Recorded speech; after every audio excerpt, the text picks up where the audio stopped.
Oke, mari kita buka firman Tuhan Galatia pasal yang ketiga. Saya akan baca mulai ayat yang ke-29. Surat Galatia pasal yang ketiga. Galatia pasal yang ketiga. Ayat yang ke-29.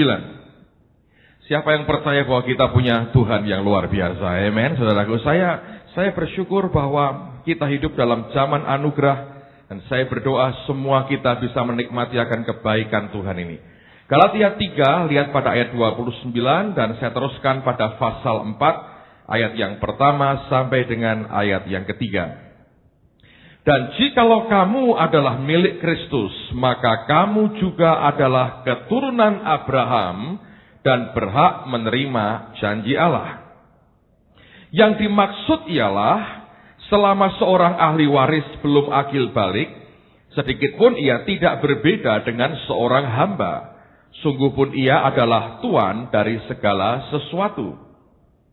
Tetapi ia berada di bawah perwalian dan pengawasan sampai pada saat yang telah ditentukan oleh Bapaknya.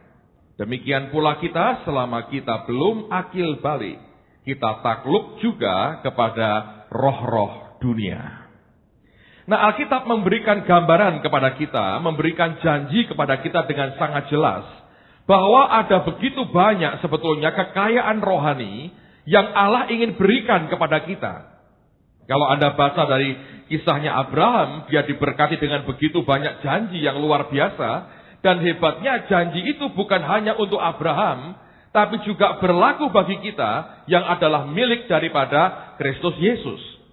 Nah, sekarang pertanyaannya adalah, seperti apa, bagaimana caranya, atau apa yang dibutuhkan orang itu menerima akan janji Tuhan dalam hidupnya?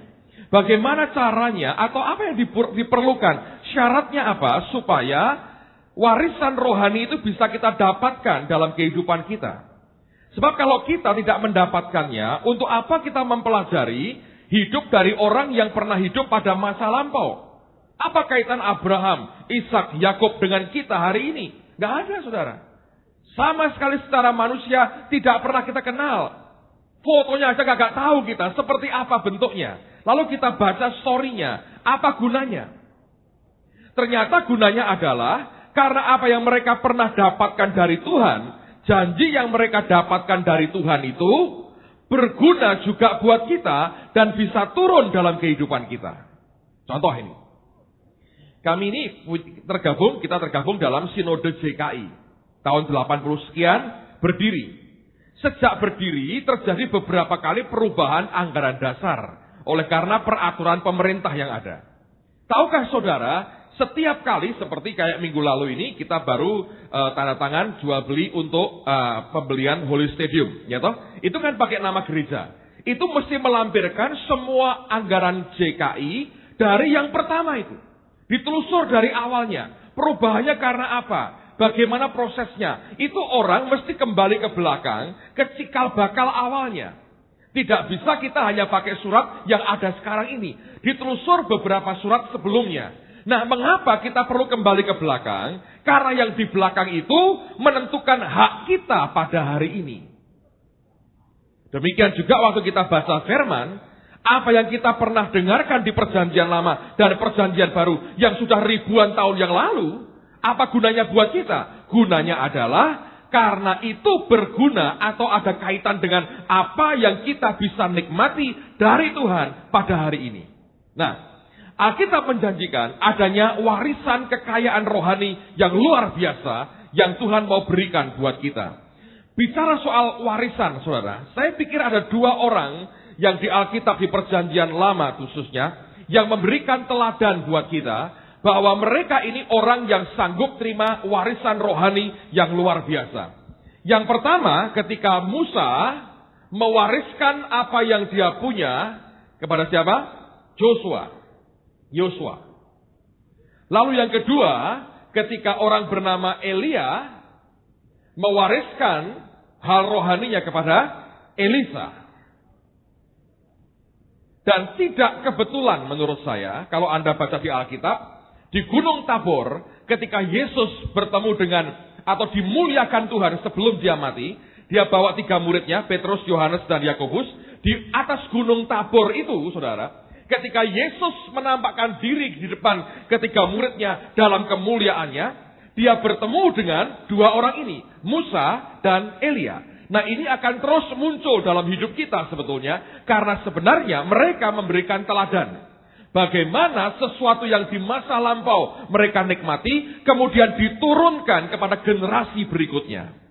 Nah, coba saya akan tunjukkan beberapa ayat buat saudara, bagaimana Yosua terima warisannya Musa, dan Elisa terima warisannya Elia.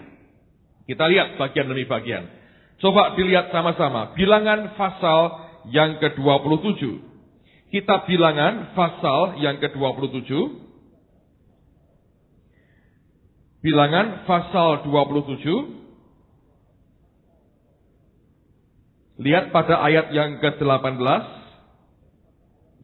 sampai dengan ayat yang ke-20 saja. Bilangan 27 ayat 18 sampai dengan ayat yang ke-20.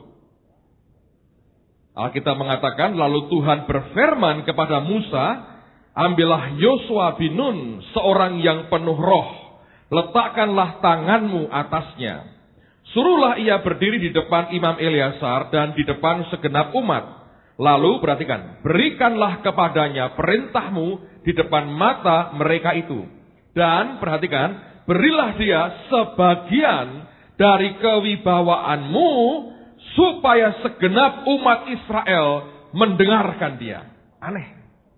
Musa berkata, Alkitab mengatakan, Tuhan berkata kepada Musa, dikatakan, dan berilah dia sebagian dari kewibawaanmu supaya segenap umat Israel mendengarkan dia. Jadi kewibawaan, kata firman ini, bisa diwariskan. Ini menarik, saudara. Hal rohani ternyata bisa diwariskan. Nah, lihat lagi sekarang. Dalam Ulangan pasal yang ke-34. Kitab Ulangan pasal yang ke-34. Lihat pada ayat yang ke-9. Ulangan 34. Perhatikan pada ayat yang ke-9. Ulangan 34 ayat yang ke-9. Alkitab berkata, dan Yosua bin Nun penuh dengan roh kebijaksanaan. Sebab Musa telah meletakkan tangannya ke atasnya. Sebab itu orang Israel mendengarkan dia dan melakukan seperti yang diperintahkan Tuhan kepada Musa. Aneh sekali.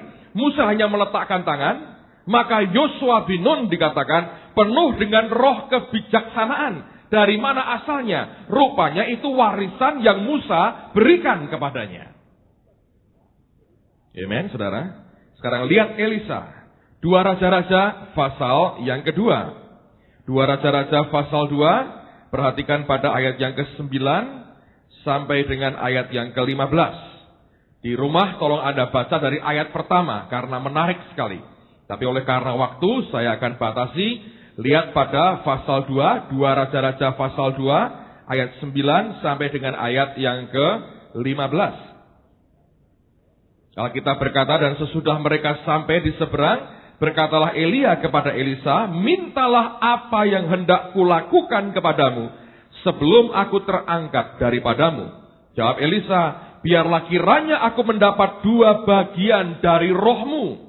Berkatalah Elia, yang kau minta itu adalah sukar. Tapi jika engkau dapat melihat aku terangkat daripadamu, akan terjadilah kepadamu seperti yang demikian. Dan jika tidak, tidak akan terjadi. Sedang mereka berjalan terus sambil berkata-kata, tiba-tiba datanglah kereta berapi dengan kuda berapi memisahkan keduanya. Lalu naiklah Elia ke surga dalam angin badai. Ketika Elisa melihat itu, maka berteriaklah ia, Bapakku, Bapakku, kereta Israel dan orang-orangnya yang berkuda. Kemudian tidak dilihatnya lagi. Lalu direngutkannya pakaiannya dan dikoyakkannya menjadi 2 koyakan. Sesudah itu dipungutnya jubah Elia yang telah terjatuh. Lalu ia berjalan hendak pulang dan berdiri di tepi sungai Yordan.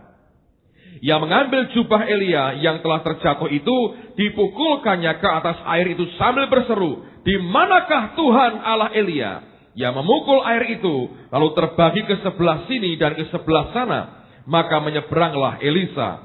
Ketika rombongan nabi yang dari Yeriko itu melihat dia dari jauh, mereka berkata, perhatikan, roh Elia telah hinggap pada Elisa. Mereka datang menemui dia, lalu sujudlah mereka kepadanya sampai ke tanah. Jadi ada warisannya dari Elia turun ke Elisa.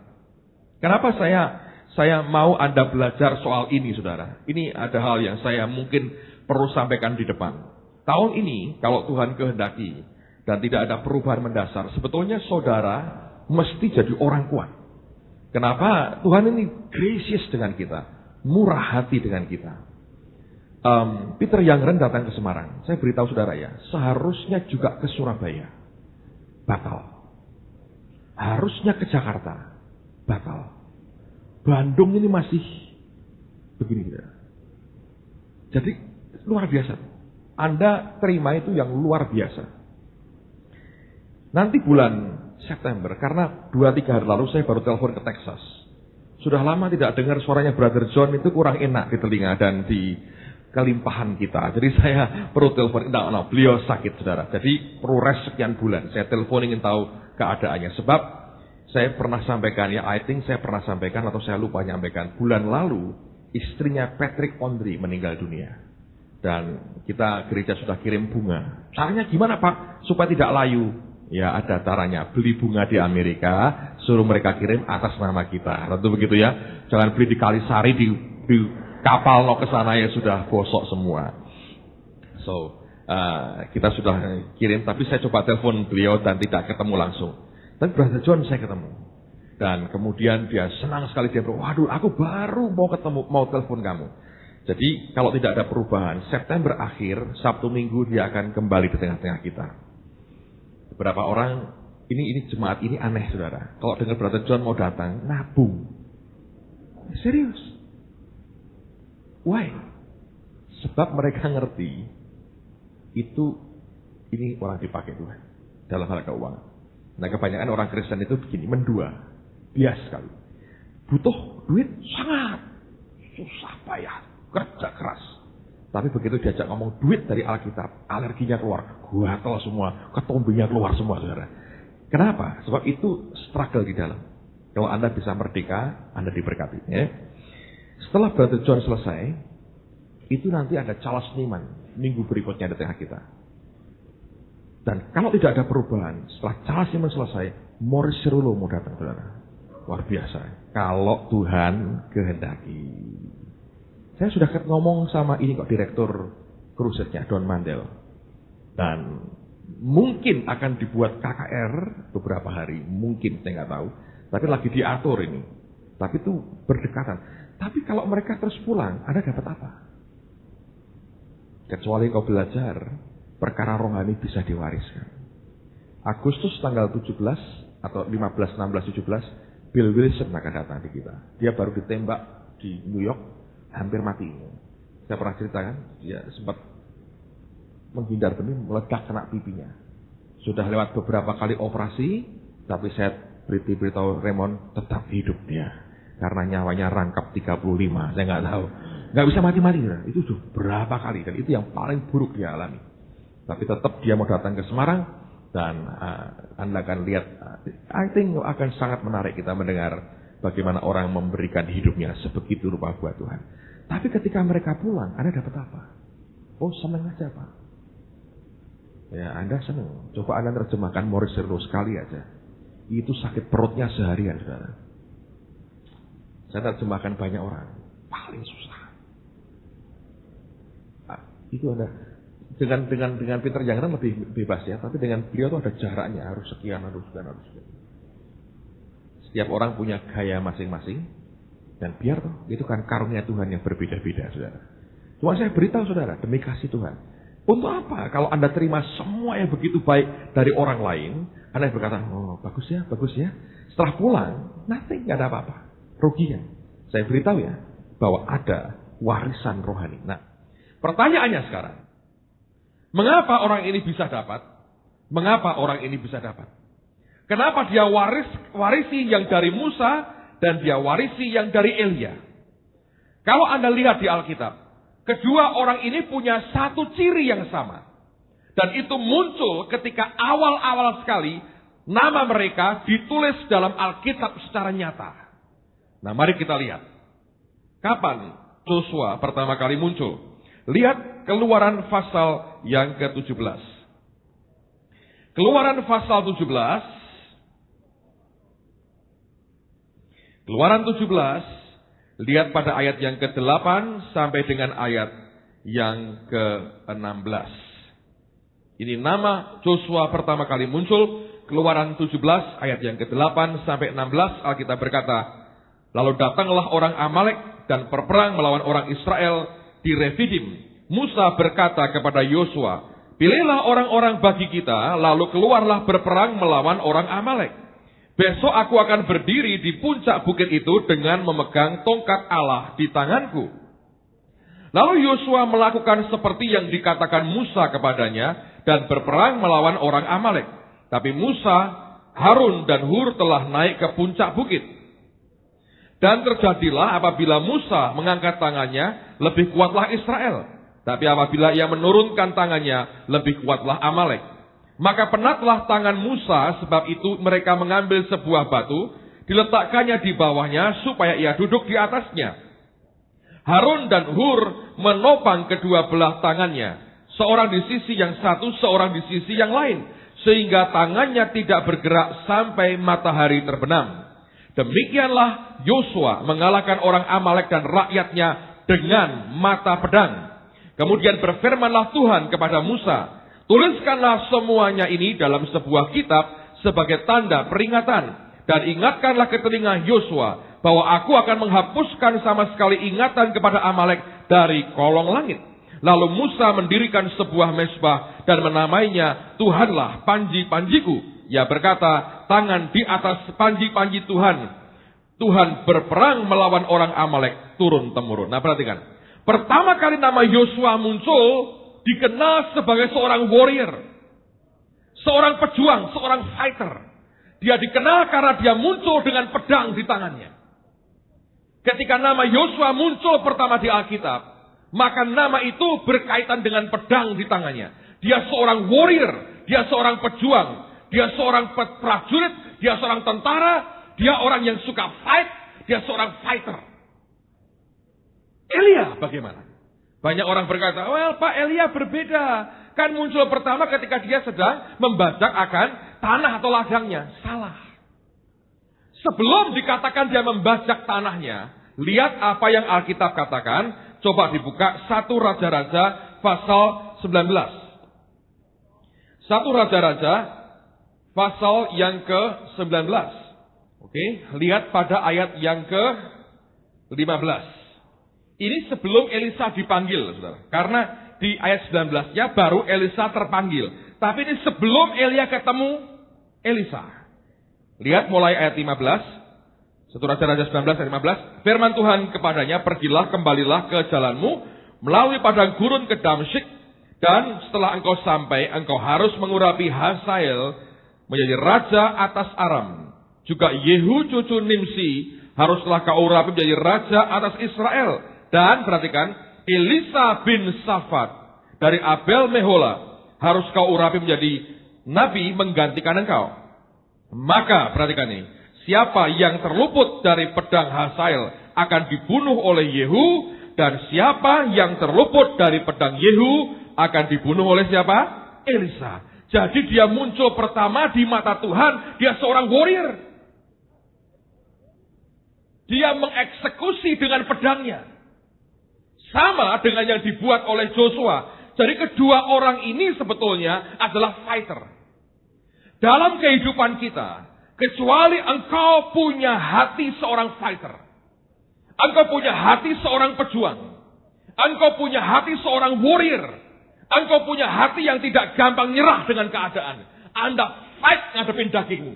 Anda berani fight, bertempur, ngadapi persoalanmu. Bukan orang Kristen kayak tempe dan kerupuk. Gampang melempem. Kalau engkau punya hati begitu, engkau dapat warisan. Sebab hanya orang akil balik yang bisa perang. Anak kecil tidak bisa perang. Dan peperangan kita bukan melawan darah dan daging. Melawan roh di udara dan mengatasi daging serta kesulitan dalam kehidupan kita. Dan ini yang tidak diperhatikan oleh orang Kristen. Sering kali kita berkata begini, "Loh Pak, saya kan masih baru." Saya beritahu saudara ya, sejak engkau lahir baru, Anda harus berkata, "Beri aku Tuhan, jadikan aku Tuhan, seorang warrior." Yosua muncul pertama, langsung dia perang. Alkitab tidak cerita ketika dia merangkak dan belajar berjalan. Awal karirnya di hadapan Tuhan, ketika dia muncul sebagai seorang warrior. Nah, saya mau tunjukkan 3 ayat buat saudara. Saya sangat diberkati dengan ayat ini. Saya mau tunjukkan bahwa awalnya pun Anda harus sudah luar biasa bersama dengan Tuhan. Mazmur 84. Lihat sama-sama. Mazmur 84.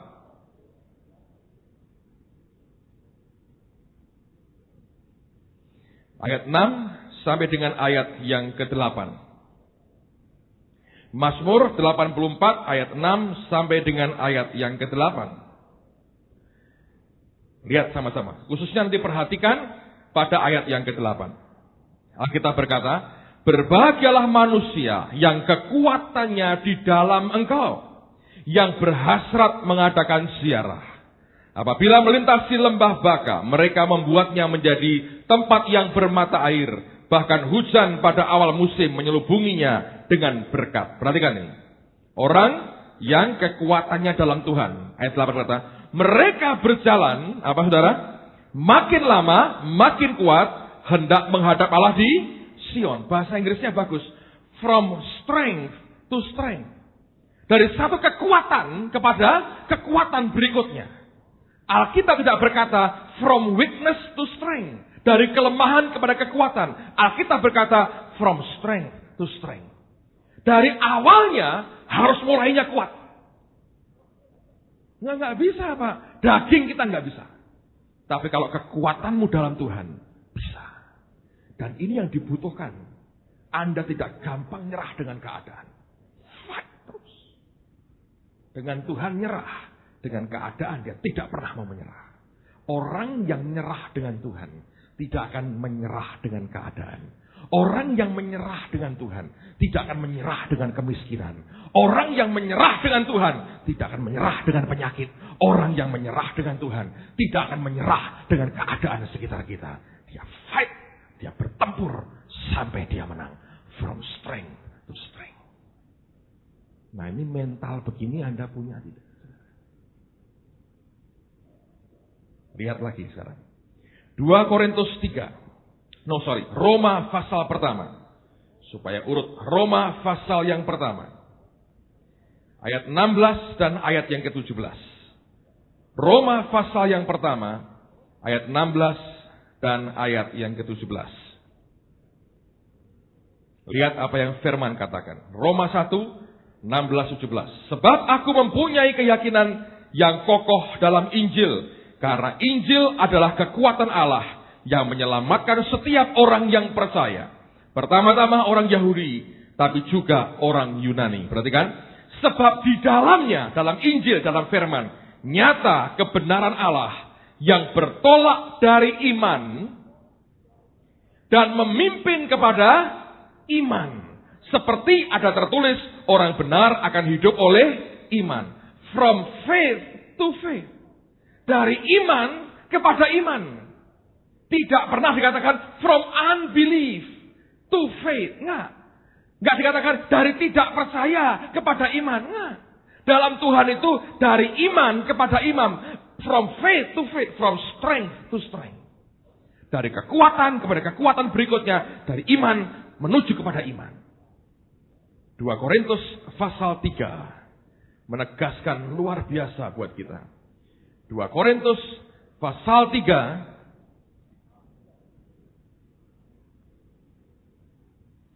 ayat 18.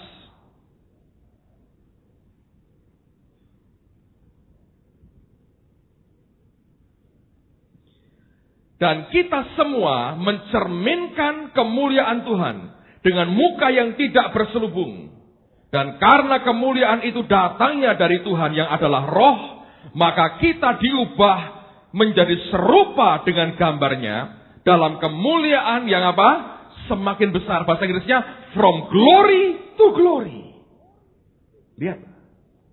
Bukan from darkness to glory. Dari kegelapan pada kemuliaan. Nah, begitu lahir baru, jatahmu itu apa? Engkau beriman, engkau kuat, engkau mulia dalam Tuhan. Dan itu harus startnya dari situ. Kalau tidak, saudara, gak berguna banyak. Dua orang ini adalah warrior. Seperti apa sih, Pak? Orang yang punya kekuatan dan warrior itu. Itu gini, saudara. Kalau engkau sudah di batas mentok kekuatanmu, ya, tertinggi yang kau bisa capai, misalnya 5 tingkat. 5 tingkat. Anda mau tahu warrior? 1, 2, 3, 4, 5. Anda sudah mentok sampai sini. Sudah loyo nih, gak bisa ngapa-ngapain lagi. Saya bilang, Tuhan, aku gak bisa lagi. Engkau sudah secara manusia, dengan semuanya kau berkata, tidak bisa. Tiba-tiba, dan kau berkata, mana Tuhan? Gak ada apa-apa. Habis aku. Mati. Finish. Tiba-tiba kau berkata gini. Beri kekuatan kepadaku Tuhan. Dengan ampas tenaga yang sisa. Sebagai istilah ampas. Ampasmu kau peres lagi.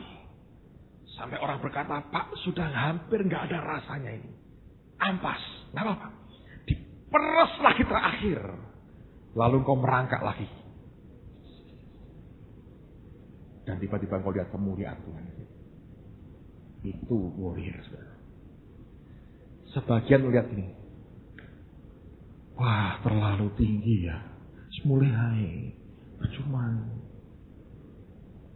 Ya. Ini tak lihat, saudara. Saya ngomong terus lagi. Banyak pelajar, banyak mahasiswa di sini. Di Amerika ini, sistem Amerika ya, pendidikannya. Saya sudah prihatin, sudah cukup lama. Anak-anak kita disekolahkan ke luar negeri. Anehnya, begitu keluar dari perguruan tinggi, dari universitas di Amerika. Pikirannya apa? Jadi pegawai. Cari company besar. Supaya bisa berdasi. Ya toh? Terus bisa kredit mobil, rumah, dapat asuransi. Mentalnya dari pegawai. Saya nggak berkata pegawai jelek, saudara. Tapi kenapa mesti berpikirnya, aku ini pasti pegawai? Saya mau tanya sama saudara. Enak jadi konglomerat atau jadi pegawai? Tapi nggak bisa. Mas, mulai wes pegawai enak, gaji tetap, dapat tunjangan, nek loro disuntiknya di BP, murah 500-an. Gitu. Kawin wis pokoke kawin. Kontrak wis sing tipe cilik ta 7x3 itu susah cukup. Lah nek aja kakek siji wae. Terus baru itu terus kita KB di ikut program keluarga berencana lah. Sono wae to. Hidup kok susah-susah amat. Amat bae kok ngono. Lah kok iso? Wis ben aku untuk gaji saka dheweke wae. Terus kita bilang, aku berkelimpahan. Kita memberkati dunia. Apa nih, saudara? Sebab mentalnya pegawai. Nah, kalau gagal, Pak, itulah masalahnya. Ini fighter. Yesus ngajari Petrus jadi fighter. Mau tahu rasanya? Lihat Lukas pasal 5. Saya berdoa tidak makin banyak pegawai di tengah-tengah kita. Saya berdoa Anda, Pak, saya tapi kerja di Mercy. Anda kenapa tidak punya pabrik mobil sendiri gitu loh? Mikirnya kok mesti kok saya kerja di ini. Bagus, Pak, pegawai aja. Kenapa bukan Anda yang rekrut pegawai? Kenapa Anda direkrut orang gitu loh? Ya kan? Beda. Mental dalamnya, saudara. Kalau Anda mau terima warisan yang total dari Tuhan, mentalmu mesti bongkar, tata ulang. Lukas 5. Anda, Pak, Bapak teori mana tuh kayak begitu? Ini teorinya Yesus. Lukas 5, lihat mulai ayat pertama. Pada suatu kali Yesus berdiri di pantai Danau Genesaret, sedang orang banyak mengerumuni dia hendak mendengarkan firman Allah. Ayat yang pertama ya. Ia melihat dua perahu di tepi pantai, nelayan-nelayannya telah turun dan sedang membasuh jalannya. Ia naik ke dalam salah satu perahu itu, yaitu perahu Simon, dan menyuruh dia supaya menolakkannya perahunya sedikit jauh dari pantai. Lalu ia duduk dan mengajar orang banyak dari atas perahu. Setelah selesai berbicara, ia berkata kepada Simon, "Bertolaklah ke tempat yang dalam dan tebarkanlah jalamu untuk menangkap ikan." Simon menjawab, "Guru, telah sepanjang malam kami bekerja keras dan kami tidak menangkap apa-apa. Tapi karena engkau menyuruhnya, aku akan menebarkan jala juga." Dan setelah mereka melakukannya, mereka menangkap sejumlah besar ikan, sehingga jala mereka mulai koyak. Lalu mereka memberi isyarat kepada teman-temannya di perahu yang lain, supaya mereka datang membantunya. Dan mereka itu datang, lalu mereka bersama-sama mengisi kedua perahu itu dengan ikan, hingga hampir tenggelam dan seterusnya. Nah, perhatikan baik-baik. Simon ini nelayan tulen. Menurut saya sampai baunya pun bau ikan. Kasih parfum ke apapun, nggak mempan. Terlalu sampai masuk ke pori-pori itu, tongkol, gurami, teri, tengiri, masuk semua. Dari kecil hidupnya di danau, di tepi danau. Dan dia nelayan tulen, sejati, yang luar biasa. Alkitab berkata, malam hari itu, Alkitab mengatakan, semalam-malaman kami telah kerja keras. Artinya, seluruh waktu yang disediakan oleh alam dan Tuhan ini, habis, sudah mentok habis. Dan dia bilang, kami kerja keras. Tidak kami buang waktu, habis semua, dan zero hasilnya. Tuhan berkata begini, oke, kamu dengerin aku ngajar dulu. Dipinjam perahunya. Untungnya mau, saudara. Tidak sebel berkata, enak aja pinjam perahu, tarifnya berapa dong? Kita sudah semalaman kerja, ngantuk mau tidur, gak dapat ikan. Dia biarkan Yesus ngajar. Dia kan jaga di perahu, dia kan dengar, saudara. Wah, ini guru ini enak juga ini ngajarnya ini. Setelah ngajar selesai, jadi selalu Tuhan itu ya saudara ya, sebelum memberi Anda roti dan ikan, atau roti atau ikan saudara, dia mau Anda dengar firman dulu. Mujizat 5 roti 2 ikan itu diberikan sore hari. Setelah sepanjang hari Anda dengar pengajarannya, baru perutmu diisi. Anda jangan cari isi perut dulu, dengerin firman dulu, nanti perutmu diisi. Simon Petrus udah teler, Tuhan ngajar dalam perahunya. Dia ngajar begitu luar biasa, dia berkata, enak juga didengar ini. Selesai, Tuhan berurusan dengan Petrus. Ke tempat yang dalam. Dan tebarkan jala lagi. Dia bilang begini, pakai tenagamu yang masih sisa. Naik 1 langkah lagi. Warrior berkata begini. Seorang fighter berkata begini. Ini sudah mentok ini. Dia bilang, tidak bisa lagi.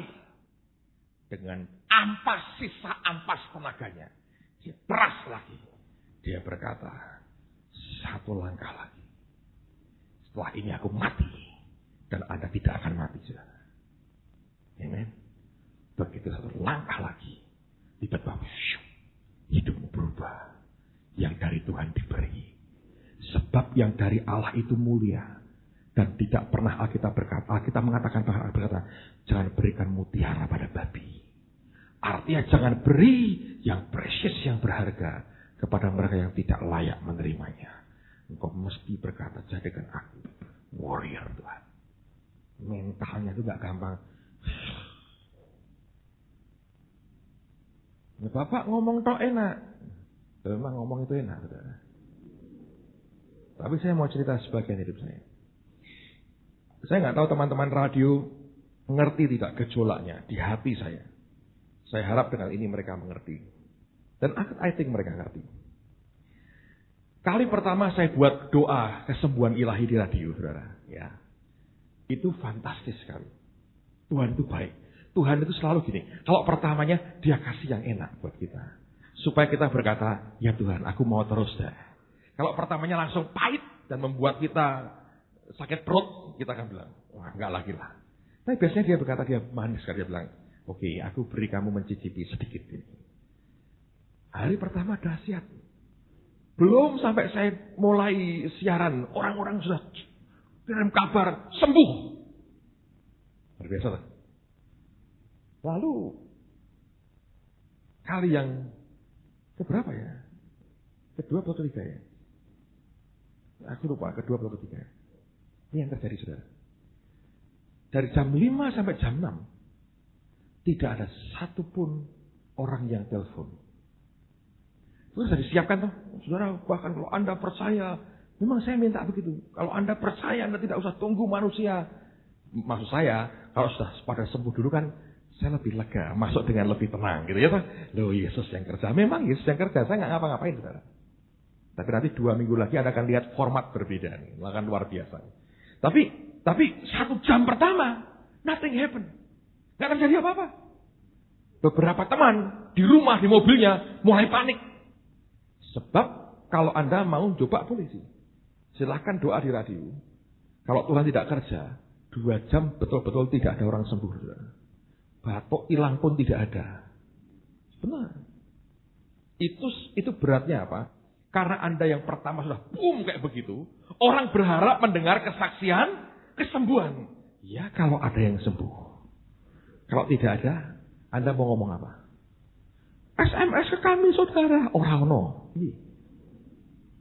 Itu berat saudara. Secara mental itu berat. Lalu saya mulai khotbah kan? Saya mulai khotbah. 1/4 jam. Saya doa. Saya doa. Tidak ada. Cuma 1 kalau nggak salah. Muncul. 1.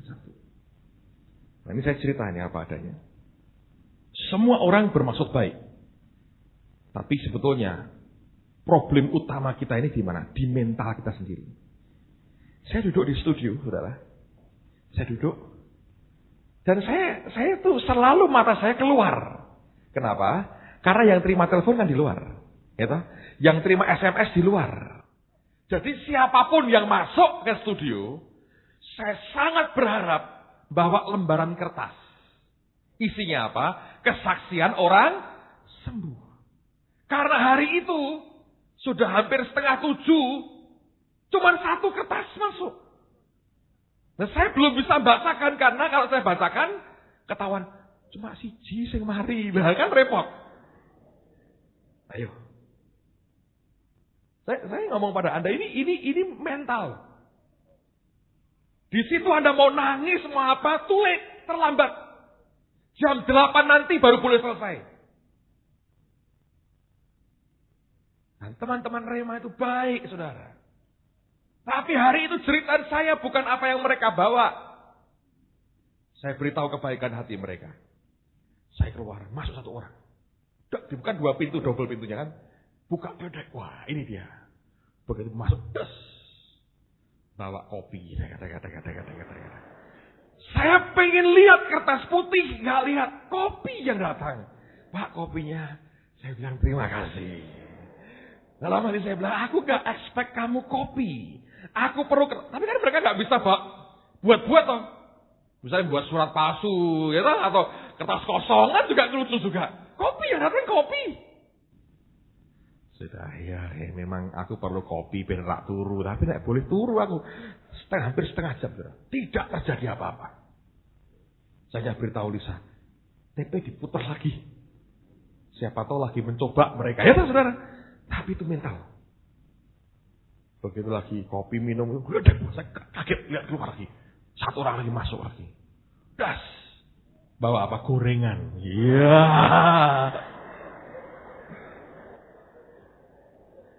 Baik.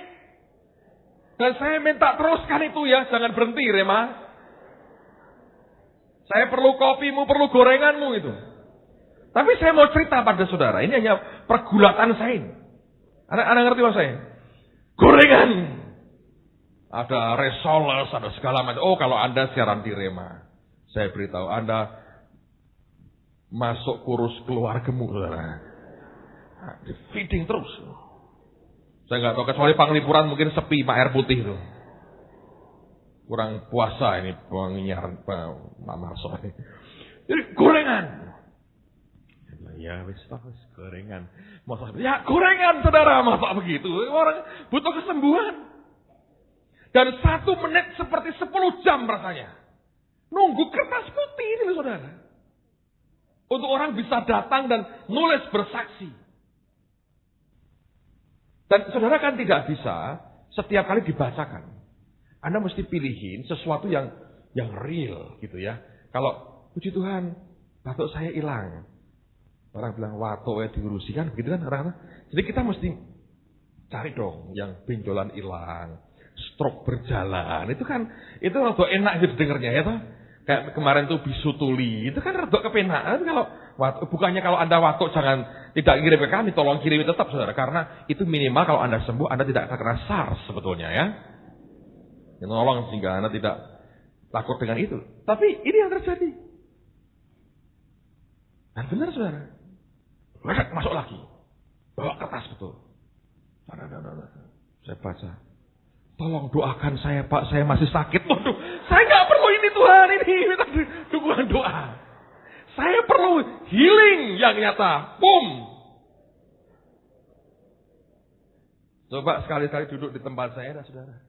Buat doa kesembuhan ilahi. Itu isinya tiap hari ke belakang, rasanya mules. Kepengennya saya keluar tak tungguin sendiri, ini kok orang metu-metu SMS-nya orang. Emang nggak ada. Mau apa? Itu benar-benar tidak gampang, saudara. Yang terakhir saya kagum sama Pak Kris. Lalu muncul beberapa, saudara. Tapi nggak banyak. Flu sembuh, puji Tuhan. Ya senang dah orang flu sembuh, saya juga senang. Sudah saya bilang, waduh Tuhan ini habis, ini hancur ini program ini. Nothing happen. Pak Kris baik. Masuk ya. Masuk saya pikir ngomong penting. Tak lihat di tangannya ada sesuatu. Dia bilang, ya Pak Kris, saya pikir ada mati bangkit atau apa. Tahu dia ngomong apa? Pak mau jamu. Waduh. Jamu apa itu? Jamu apa ya? Temulawak atau apa? Hah? Lumayan loh. Peter Youngren minum galian singset. Nyonya Menir. Ya, serius. Serah yang ngasih. Malam terakhir habis hujanan itu kita makan sama-sama di Grand Candi. Ada orang ngajak kita makan. Dia dengan ketawa-ketawa bangga nunjukin ke saya, dibuka begini. Pastor, dia bilang, aku sudah siap makan banyak. Karena aku sudah bawa penangkalnya. Lalu penangkalnya apa? Dibuka. Galian singset Nyonya Menir. Pak Kris yang datang, Pak mau jamu. Ya wis ben kuat ya aku bilangnya, jamu. Tak minum pas saudara. Mental aja. Kalau Anda give up, berkata, aku gak akan buat lagi. Iya lah. Seserah berhenti aja. Mau ngomong apa waktu itu? Saya yakin orang nunggu sih, at least mereka mau dengar sesuatu. Tapi gak terjadi apa-apa. Mau coba sekali-sekali lah Anda buat KKR sendiri di lapangan kesembuhan ilahi. Ini mental yang di sini. Tapi Anda harus jadi warrior. Kadang hanya satu ekstra langkah lagi. Dan tiba-tiba semua terbuka. Dan saya masih ingat apa yang saya buat. Saya pick beberapa. Dengan iman saya berkata, saudara ini mulai datang ini kesaksian. Ya, 3 tapi. Tapi saya nggak berkata, ya baru 3 saudara. Saya nggak berkata, saudara mulai datang. Itu saya perlu menguatkan hati saya. Saya bacakan, kasih firman sembahyang lagi. Jebol akhirnya toh mereka datang dengan lembaran-lembaran kertas saudara. Puluhan orang disembuhkan hari itu. Dan yang kedua itu banyak orang stroke. Nah, saya bilang, ini jos Tuhan kalau ini. Nah, kalau mau repot. Gorengan, kopi, jamu boleh lah. Ayo masukkan lagi. Itu tambah semangat saya saudara. Biasanya orang senang pada akhirnya. Setelah selesai, orang berkata, luar biasa ya. Luar biasa apa nih? Awalnya itu sangat tidak luar biasa. Mental. Bartimius yang buta. Teriak-teriak. Orang bilang, berhenti. makin keras teriaknya. Dan teriakan terakhir. Persoalannya dia tidak tahu kapan yang terakhir itu kan. Dia terus teriak. Sampai Yesus berhenti, dia bilang, panggil dia. Melek matanya. Wanita yang 12 tahun pendarahan, dia terus merangkak. Dia perangi kelemahan tubuhnya. Dia gak pernah ngerti sampai berapa langkah lagi sampai ke ujung jubahnya. Nah, dia pikir yang terdekat buat dia cuma jumbai jubahnya. Tapi yang paling jauh dari badannya Yesus bisa powerful sekali. Kalau dia nyerah, habis. Saya suka 4 orang gotong temannya masuk di Kapernaum di sebuah rumah. Orang banyak memblokir jalan, penuh sesak. Ini orang berkata, fight. Menurut saya mereka hitung-hitungan. Nek gendengmu bolong ini entak pira toh? Ya kira-kira 200.000. Itu rumah Petrus bongkar, itu rumah Petrus ini. Ya urunan ya, 50 tahunan ya. Naik. Bongkar. Ini mertuanya Petrus langsung teriak, bongkar aja, ganti lu ya. Katanya kira-kira gitu. Mertuanya soal itu turunkan di bawah. Alkitab berkata Yesus melihat iman mereka. Mari kita nyanyi. Let the weak say, I am strong. Saya bilang, let the weak say, yes I am weak. Anda mati. From strength to strength, from faith to faith, from glory to glory. Itu yang Tuhan mau. Petrus berkata, semalaman kami kerja keras, no. Tuhan bilang, kerja sekali lagi. 2 perahu hampir tenggelam. Jalan mereka koyak. Ini fighter, warrior, saudara. Tidak gampang nyerah. Nah, kalau kita kata mama, mulai gampang nyerah, Anda tidak akan dapat apa-apa. Saya berdoa itu jadi kekuatan dalam hidup. Fight. Lupakan harus tebal muka, bukan tebal muka, muka baja. Bukan cuma tebal dok. Terus Anda akan nikmati kuasa Tuhan luar biasa. Saya cerita sedikit boleh? Saya tahun 92, 93, 94 sampai kurang lebih 2 tahun, 3 tahun. Setahun bisa 2-3 kali ke tempatnya Beni ini. Itu KKR-nya dia seminar. Dan selalu kami cari tempat di depan. Saya nggak mau belakang-belakang. Fight, saudara. Ini kok orang Indonesia kan pinter. Gini-gininya kan pinter, saudara.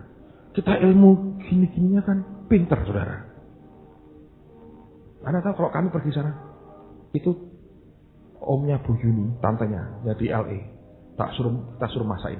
Tante masain semur daging, tante. Itu terbang kemana bawa semur tuh. Dikasihkan siapa, saudara?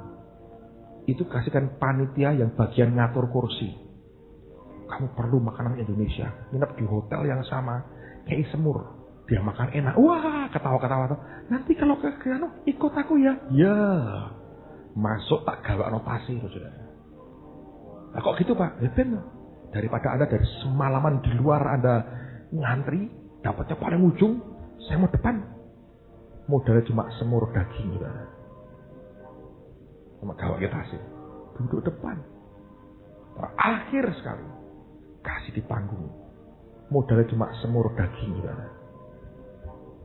Sama gawa notasi. Duduk depan. Terakhir sekali kasih di panggung. Sarana lah habis pikir. Ada orang Robert di depan saya, ada Morsi dulu, saya di belakang mereka. Manusia biasa juga, sama seperti kita. Tapi itu nggak bisa harus. Ya kalau boleh saya tak ikut ya. Ya tidak boleh saudara, karena orang rebutan untuk kursi itu. Jadi mesti tebal sedikit muka. Tapi Anda akan terima sesuatu warisan yang luar biasa dari Tuhan. Saya berdoa mulai hari ini. Anda berkata, Tuhan, aku gak mau nyerah. From faith to faith, from strength to strength, from glory to glory. Yang lemah berkata apa? Aku kuat. Let the weak say, berdiri sama-sama.